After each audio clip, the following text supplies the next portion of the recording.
ना सवाल पूछा है, बल्कि ये बहुत सारे क्वेश्चन आए हैं, बहुत सारे पूरी दुनिया में से ये किडनी के बारे में, गुर्दों के बारे में आया। गुजारिश है, मेरे गुर्दे फेल हो चुके हैं और 1 साल से डायलिसिस हो रहे हैं। बहुत से हकीमों और डॉक्टरों से दवाई खा चुका हूँ, बहुत सी जगहों से दम भी करवाए हैं, मगर अभी तक कोई फ़र्क नहीं। आपसे इलाज करवाना चाहते हैं।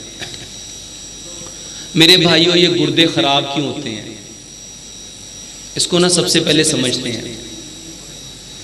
सिर्फ गुर्दे ही नहीं, हमारे जिस्म के जितने अज़ा हैं, इनको बनाने वाला कौन है? कौन है? और उस रब ने इन सारे अज़ा को सलामत रखने के लिए, सही रखने के लिए एक कानून बनाया था। एक कानून बनाया था, और वह कानून क्या था? उसको फितरत कहते हैं। मेरे भाइयों, गुर्दों के जितने मसाइल हैं, जिस कदर गुर्दों की इस वक्त बीमारियां आम हैं, उसकी सबसे बड़ी वजह सिर्फ फितरत को छोड़ना है। मेरे भाइयों, इसके लिए सबसे पहला, जितने लोग गुर्दों की बीमारियों में मुब्तला हैं, वो सबसे पहला काम क्या करें? मेरे भाइयों, सबसे पहला काम, हमें वापस फिर अपनी फितरत पे आना पड़ेगा। आज से कई हजार साल पहले हकीम लुकमान, उनसे किसी ने पूछा इंसान बीमार क्यों होता है? उन्होंने फरमाया इंसान बीमार होता है जब इंसान फितरत को छोड़ देता है। पूछा इलाज क्या है? आप फरमाते बहुत सहल है कि वापस फिर उसको फितरत पे ले आओ। तो मेरे भाइयों, ये जितने लोगों के गुर्दे ख़राब हैं, उनको सबसे पहला काम ये करना चाहिए कि वो अपना खाना, अल्लाह ताला ने हम सबको किस चीज़ से बनाया है और हमने वापस कहाँ जाना है? मट्टी में। अल्लाह ताला ने इंसान को मट्टी से बनाया और उसने वापस जाना भी मट्टी में है। अब उसकी जो इब्तदा है वो भी मट्टी, और जो इंतहा है वो भी मट्टी। अब इस इब्तदा और इंतहा का ये जो दरमियानी वक्त है, इसमें अल्लाह सुब्हानो तआला ने इस इंसान के लिए जितनी चीज़ें पैदा की, चाहे वो सब्जियां हैं, चाहे वो फल हैं, चाहे वो गंदम है, चाहे वो चावल हैं, चाहे वो अजनास हैं, चाहे कोई भी चीज़ है, वो कहाँ से आ रही है? मट्टी से। तो मट्टी से निकलने वाली चीज़ मट्टी के बदन को उस वक्त तकवीयत देगी जब वो पकेगी मट्टी में।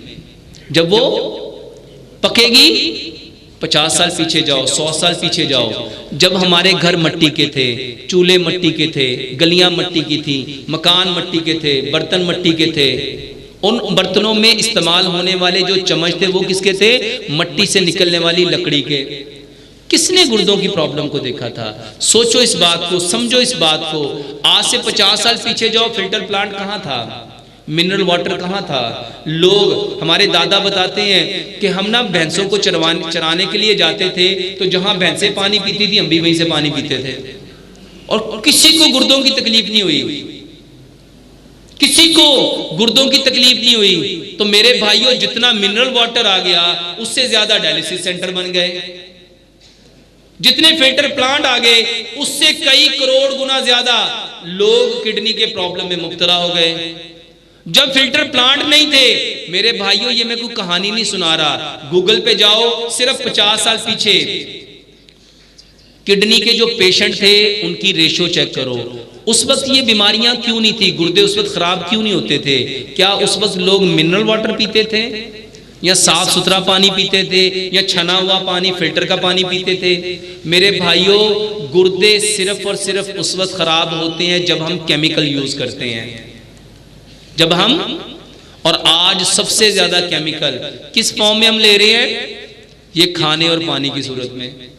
तो मेरे भाइयों, हर वो चीज छोड़ दो जिसके अंदर केमिकल का लफ्ज आता है, जिसके अंदर केमिकल का लफ्ज आता है। मेरे भाइयों, सबसे पहले अपने बर्तन बदलो, सबसे पहले अपने बर्तन बदलो। हमने इंशाअल्लाह सिर्फ मट्टी के बर्तन लेने हैं, और नियत क्या होनी चाहिए इसके पीछे? नियत ये होनी चाहिए कि नबी सल्लल्लाहु अलैहि वसल्लम ने फरमाया, जो कौम जिस कौम की मुशाबत करेगी उनके साथ उठाई जाएगी। हम इसलिए मट्टी के बर्तन लाएंगे कि नबी सल्लल्लाहु अलैहि वसल्लम के घर के सारे बर्तन किसके थे? देखो, दुनिया भी बन जाएगी और आखिरत भी संवर जाएगी। ये फायदे वाला सौदा है कि नहीं? तो जितने गुर्दों के मरीज हैं, सिर्फ गुर्दों के नहीं, जिसको आज लोगों ने कैंसर कह दिया, वल्लाह हर मरीज, खास तौर पे गुर्दों के तो खास तौर पे, पहला काम क्या करेंगे? मट्टी के बर्तन। दूसरे नंबर पे हम जो खाना पकाएंगे, उसको पकाने के लिए हमने रखा हुआ है कुकिंग ऑयल। मेरे भाइयों, इस कुकिंग ऑयल की हकीकत को समझो। 3 बातें बताना चाहूँगा। सबसे पहली बात, आपको पता है आपकी ये जो पंजाब फूड अथॉरिटी है, उसने कितनी फैक्ट्रियों को, कुकिंग ऑयल फैक्ट्रियों को बैन कर दिया। ये खबर रोज चल रही है, रोज चल रही है।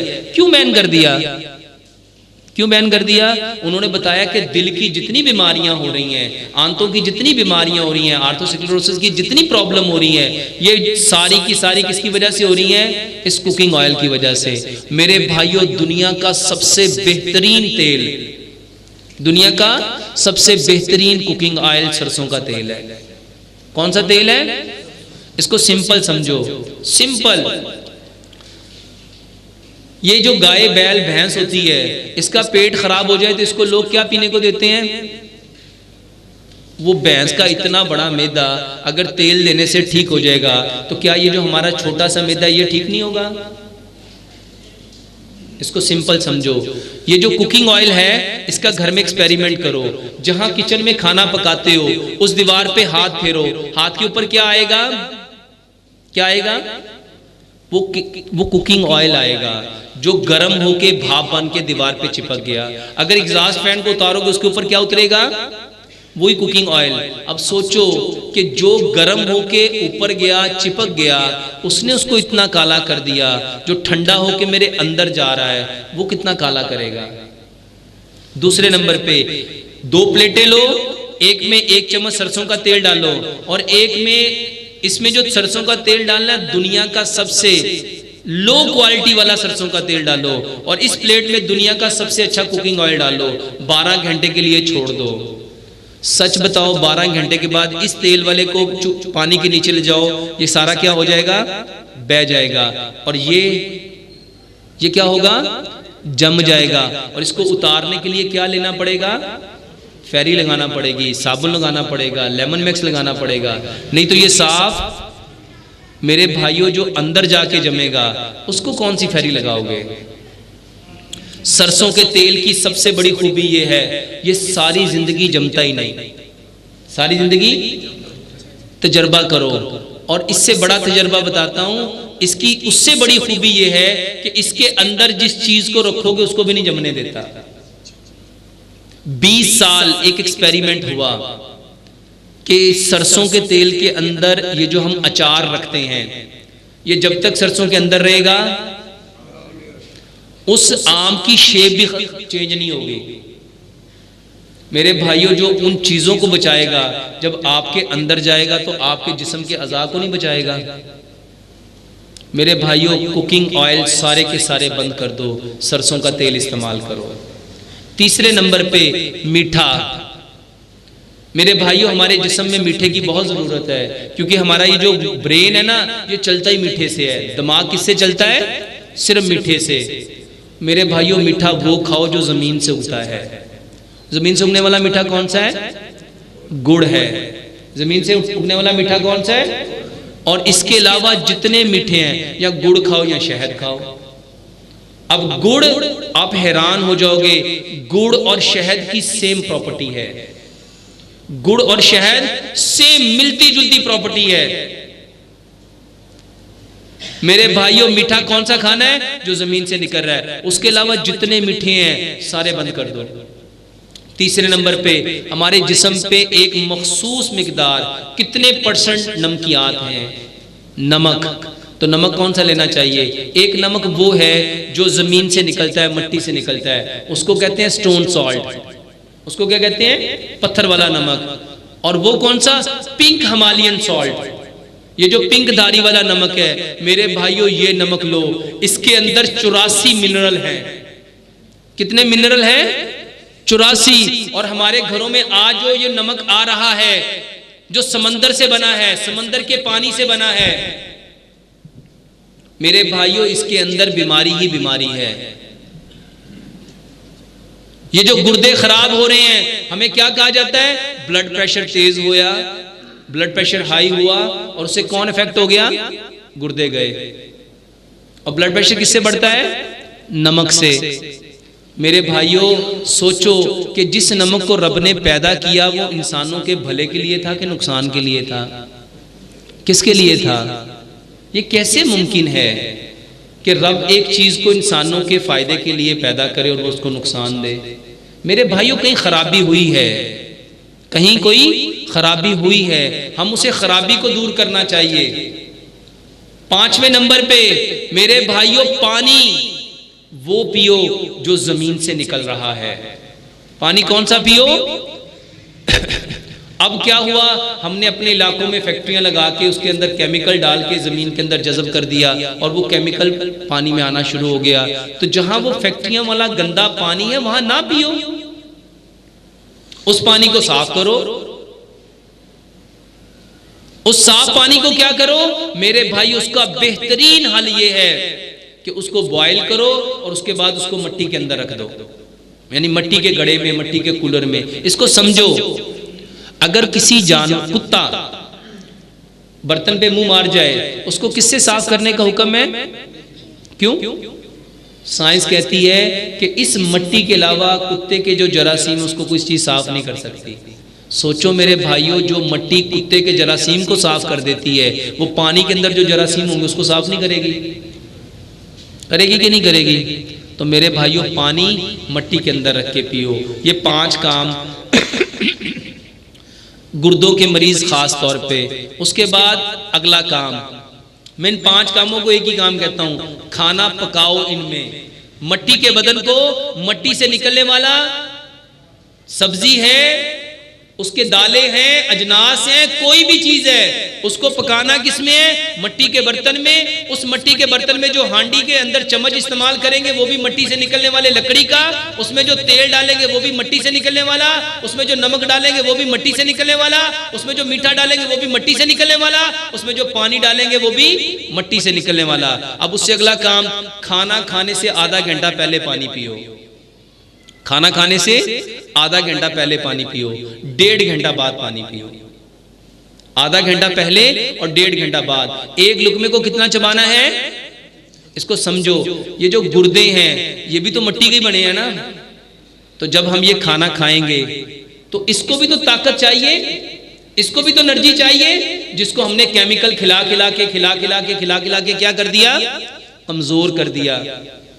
तो मेरे भाइयों एक लुकमे को जब 32 बार चबाओगे तो वो खाना हजम होगा कि नहीं होगा? देखो दांतों का काम कभी भी आंतों से नहीं लेना चाहिए, और हम सारे किससे काम लेते हैं? दांतों का काम किससे लेते हैं? आंतों से। खाने से आधा घंटा पहले पानी, 1.5 घंटा बाद पानी, एक लुकमे को 32 बार चबाना। तीसरे नंबर पे मेरे भाइयों सुबह का खाना पेट भर के खाओ। सुबह का खाना यानी सारे दिन का 60% सुबह को खा लो। क्यों? क्योंकि मेरे भाइयों साइंस कहती है जो बंदा सुबह को हैवी फूड लेगा, पेट भर के खाएगा, तो सारा दिन उसने क्या करना है? उसने काम करना है, उठना है, बैठना है, खाना है, पीना है, भागना है, दौड़ना है, चलना है, फिरना है, तो वो सारे का सारा खाना उसको हजम हो जाएगा। तो 60% सुबह को लो, 30% दोपहर को लो और 10% रात को लो। ठीक है? अब ये है पहले खाना पकाना कैसे है, खाना खाना किस वक्त है और खाने का तरीका क्या है। अब 2 दवाइयां गुर्दों के लिए खास तौर पे। मेरे भाइयों मैं एक नुस्खा बताता हूं। अक्सर लोग मुझे कहते हैं डॉक्टर साहब ये तो आपने शुगर के लिए भी बताया था, ये तो आपने जोड़ों के दर्द के लिए भी बताया था। इस नुस्खे को समझ लो मेरे भाइयों। प्यारे पैगंबर जनाब मोहम्मद सल्लल्लाहु अलैहि वसल्लम ने क्या इरशाद फरमाया? इस काले दाने में, क्या कहते हैं उस काले दाने को? कलौंजी। इसमें मौत के अलावा हर बीमारी की शिफा है। और अल्हम्दुलिल्लाह सुम्मा अल्हम्दुलिल्लाह आज तक अनकाउंटेबल मरीजों को ये बता चुका हूं। ये सिर्फ और सिर्फ शुगर के लिए नहीं, जोड़ों के दर्द के लिए नहीं, हड्डियों के लिए नहीं, गैस के लिए नहीं, मोटापे के लिए नहीं, वजन कम करने के लिए नहीं, बल्कि बदन की जितनी बीमारियां हैं बताने वाले कौन हैं? बताने वाले कौन हैं? मुहम्मदुर रसूलुल्लाह सल्लल्लाहु अलैहि वसल्लम। 100 ग्राम कलौंजी और 100 ग्राम मेथी दाना। मेरे भाइयों, ये जो कलौंजी और मेथी दाना है ना, इसके ऊपर पूरी पूरी किताबें लिखी गई हैं। बताने वाले कौन? मुहम्मदुर रसूलुल्लाह। ये जो मेथी दाना है, इसके बारे में ज़ादुल माद के अंदर इमाम ने कय्यम रहमतुल्लाह अलैह ने फरमाया, मेथी दाने से शिफा हासिल करो। और आज की मॉडर्न मेडिकल साइंस कहती है, इंसानी जिस्म में कोई भी हार्मोनल इनबैलेंस हो, हार्मोन इनबैलेंस हो, उसकी सबसे बेहतरीन दवाई मेथी दाना है। तो 100 ग्राम कलौंजी, 100 ग्राम मेथी दाना। इसको समझो, ये जो गुर्दों की प्रॉब्लम होती है उसमें क्राइटेरिया बढ़ जाता है। कितना आपका? 12। अब ये जो क्राइटेरिया बढ़ेगा मेरे भाइयों, इसको लेवल पे लाने के लिए बेहतरीन दवाई कलौंजी और मेथी दाना है। जिन औरतों को मेंसेस की प्रॉब्लम है, बेहतरीन दवाई कलौंजी और मेथी दाना है।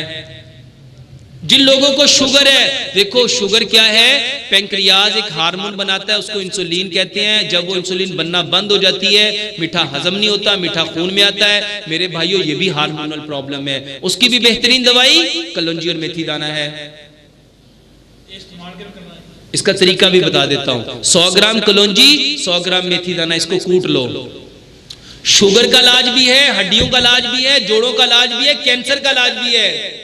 जिगर का किसी को कैंसर है, उसमें भी वल्लाह यही चीज मैं देता हूं। इन दोनों चीजों को कूट लो और 1 चम्मच मिट्टी के गिलास में भिगो दो। सारी रात उसको भिगा रहने दो। सुबह उसमें एक लेमन मिलाओ और उसको अच्छी तरह बॉईल कर लो, ताकि उसके सारे इंग्रेडिएंट पानी के अंदर आ जाए। फिर उसको छान लो और उसमें 1 चम्मच जैतून का तेल मिलाओ। जैतून क्यों मिलाना है? क्योंकि अल्लाह सुब्हानो तआला ने कुरान में जैतून की कसम खाई है। और नबी सल्लल्लाहु अलैहि वसल्लम ने क्या फरमाया? जैतून का तेल पियो भी और मालिश भी करो। क्यों करो? क्योंकि ये मुबारक दरख्त का तेल है। बताने वाले कौन? अल्लाह ने कसम खाई और प्यारे पैगंबर जनाबे मोहम्मद सल्लल्लाहु अलैहि वसल्लम ने उसको इस्तेमाल करने का हुक्म दिया। चौथी चीज शहद, 1 चम्मच शहद मिलाओ। क्यों मिलाना है? इसलिए मिलाना है कि रब ताला ने कुरान में फरमाया शहद में शिफा है। अब ये सारी चीजें कौन बता रहा है? वही। ये कुरान में और हदीस में है। अच्छा बताओ, इसका नुकसान होगा?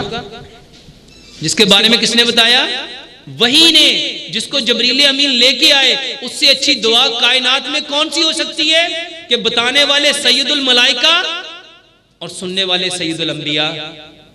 उससे अच्छी कौन सी चीज हो सकती है? तो इस पानी को जब पी चुको, पीना उसी तरीके से है जैसे मैं आपको बताता हूँ, चाय की तरह चुस्कियां ले लेके। और जब ये पानी पी चुको, उसके बाद 1 दिन 5 फल लो, उसको चने के दाने के बराबर छोटा छोटा काटो, उसको चने के दाने के बराबर छोटा छोटा काटो। और ये कलौंजी मेथी दाना जो स्टेन किया हुआ, जो ब्लैक सीड और फिनोग्रिक सीड है, उसको उसके ऊपर डालो, मिक्स करो और 1 चम्मच को 32 बार चबा के खाओ। 1 दिन 5 फल और 1 दिन 5 सब्जियां। सब्जियों में मेरे भाइयों वो फल खाओ जो आपको सूट करते हैं, जो आपको सूट करते हैं। जो आपको सूट नहीं करते ना खाओ, वो सब्जियां खाओ जो आपको सूट करती हैं। सब्जियां कौन सी लेनी है? वो सब्जियां लो जिसको आप सैलेड के तौर पे इस्तेमाल कर सकते हो। एक और इलाज मेरे भाइयों, आज की मॉडर्न मेडिकल साइंस कहती है कि जैसी तुम्हारी नीयत होगी ना, इंटेंशन, जैसी तुम्हारी इंटेंशन होगी, वो चीज ने वैसा ही बन जाना है। अब इस चीज को सामने रखो और उसके ऊपर इसको समझ लो। ये बीमारी को बड़े गौर से समझ लो। ये जो हमारी नीयत है ना, सोच, ये किस कदर ताकतवर है। आपने वो पानी लिया, ये जो कलवंजी मेथी दाना वाला, आपने रब से कहना है, ए अल्लाह, इस पानी को मेरे लिए ग़िज़ा भी बनाना है, दुआ भी बनाना है, शिफा भी बनाना है, और इसके जरिए मेरे बदन की सारी बीमारियों को ठीक भी करना है, मेरे गुर्दों को ठीक भी करना है, और मेरे जिस्म की जितनी ज़रूरियात है उसको पूरा भी करना है। इसको समझ लो कि इस तरह कहने से क्या होगा। इसको भी हदीस से समझते हैं।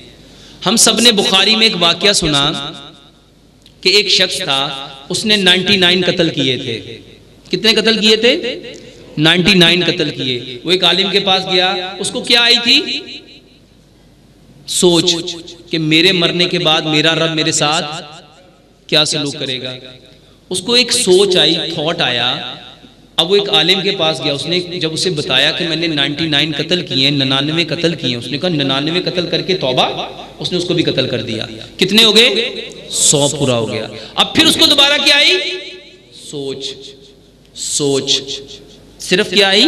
सोच। ये सोच इतनी ताकतवर है, इतनी ताकतवर है, इतनी ताकतवर है, अगर उस इंसान के 100 लोगों के कत्ल को माफ कर सकती है तो क्या गुर्दे ठीक नहीं कर सकती? क्या जिगर ठीक नहीं कर सकती? क्या मैदा ठीक नहीं कर सकती? क्या आंतें ठीक नहीं कर सकती? इसको समझो। उसने सिर्फ सोचा। एक और शख्स के पास गया, उसने कहा हाँ तेरी बख्शिश हो सकती है, मगर एक काम कर, इस बस्ती को छोड़ के फलां बस्ती में चला जा और वहां जाके अच्छे काम करना। अभी वहां पहुंचा नहीं, रास्ते में क्या हो गया? मर गया।